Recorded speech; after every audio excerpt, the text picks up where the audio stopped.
লক্ষ্য উদ্দেশ্য কুষ্টিয়াকে শিক্ষার রাজধানী হিসেবে মানুষ চেনে, জানে এবং খোঁজে, সেই লক্ষ্যে আমরা কাজ করে চলছি। এখন 4th ইন্ডাস্ট্রিয়াল রেভলিউশন চলছে, যেখানে আর্টিফিশিয়াল ইন্টেলিজেন্স একটা মেজর ভূমিকা পালন করছে। তো সুতরাং আমাদের স্টুডেন্টকে আমরা সেইভাবে তৈরি করছি যাতে তারা আগামীতে এই আর্টিফিশিয়াল ইন্টেলিজেন্স সহ যে চতুর্থ শিল্প বিপ্লবের যে ধারাবাহিকতা চলছে, যে জোয়ার চলছে বা যে রেভলিউশন চলছে, সেইটাতে তারা অবদান রাখতে পারে। আর এই মান আসলে কখনোই স্থির না, কারণ আমি বিশ্বাস করি যে শিক্ষা হচ্ছে there is no end of pursuing excellence, education, innovation and excellence, so we strive for excellence, so আমরা সেই দিকেই যাচ্ছি ইনশাআল্লাহ। আমাদের প্রায় 80% শিক্ষার্থীরা জিপি 5 পেয়ে এখান থেকে বেরোয়। আমাদের এবার বিশ্বাস যে এটি আরো বৃদ্ধি পাবে। শিক্ষার মান নিঃসন্দেহে এই বিচারটা আমি মূলত ছেড়ে দেব আপনারা যারা গণমাধ্যম আছেন, পাশাপাশি যা আমাদের সঙ্গে অভিভাবক মণ্ডলী আছে, তারাই বলবে যে আমাদের শিক্ষার মান কেমন।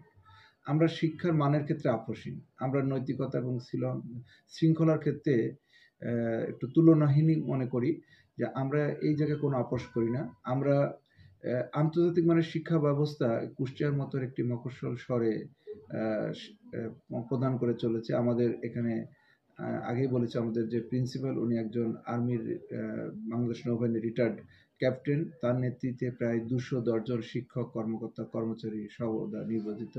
এবং আমাদের ক্যাম্পাসটা কিন্তু স্মার্ট ক্যাম্পাস। স্মার্ট টেকনোলজি আমাদের শিক্ষার্থী ইউজ করে। তারা রোবোটিক্স, কোডিং, প্রোগ্রাম সহ এবং হাতে কলমে যে শিক্ষা ব্যবস্থা, সেটা আমাদের এখানে বর্তমানে চালু আছে।